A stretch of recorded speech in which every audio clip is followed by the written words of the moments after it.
César.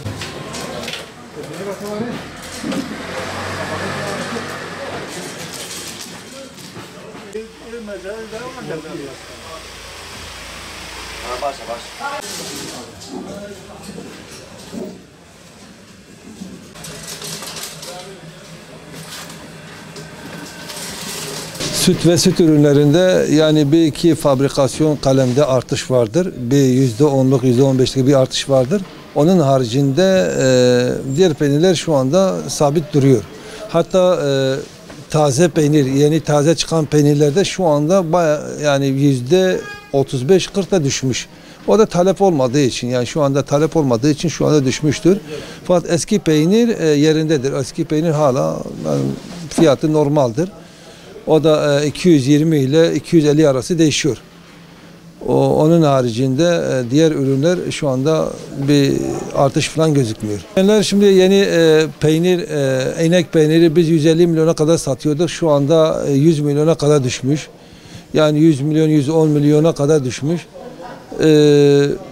Diğer peynir grubu vardı, bu eritme grubu vardı. O da 220-230 milyona kadardı. Şu anda o da 210'a kadar düşmüş. Millet yine de fiyatlardan muzdariptir. Onu da biz söyleyelim yani. Çünkü herkesin alım gücü belki tam çıkmıyor. Yani fiyatlar da her yani yemlere falan bağlıyorlar bu diyeleri de. Yani yem fiyatları düşerse süt fiyatları da düşer.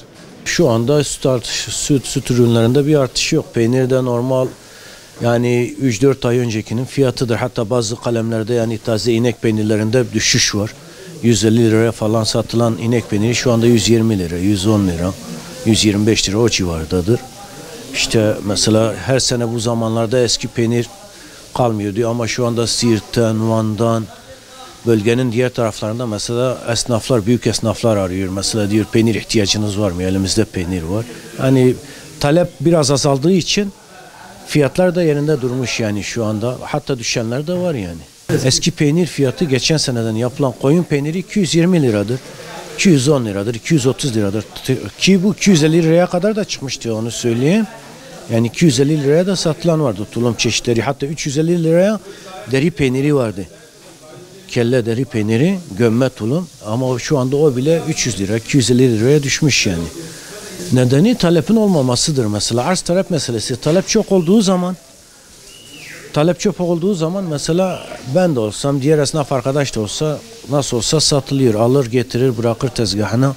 5 lira da fazla verdiği zaman gözüne gelmez satılıyor. Ama şu anda talep yok. Ben almıyorum, diğeri almıyor, müşteri almıyor. Geri mesela üreticinin elinde de kalıyor. Üretici mesela bundan bir ay önce inek peyniri taze 130 liradan aşağı vermiyordu. Hangi nereye gitse de satıyordu ama şu anda geliyor 90 lira 100 liraya da kendi peynirini satamıyor. Çünkü talep yok. Talep olmadığı zaman ben almıyorum. Almadığım zaman onun elinde kalıyor. O da mecbur fiyat düşürüyor. Son olarak Allah yardımcımız olsun. Allah hayırlısını yesin. İnşallah düzelir. Ne diyelim, diyecek bir şey yok. Budur. Hayat devam ediyor. Bakalım, Allah büyüktür.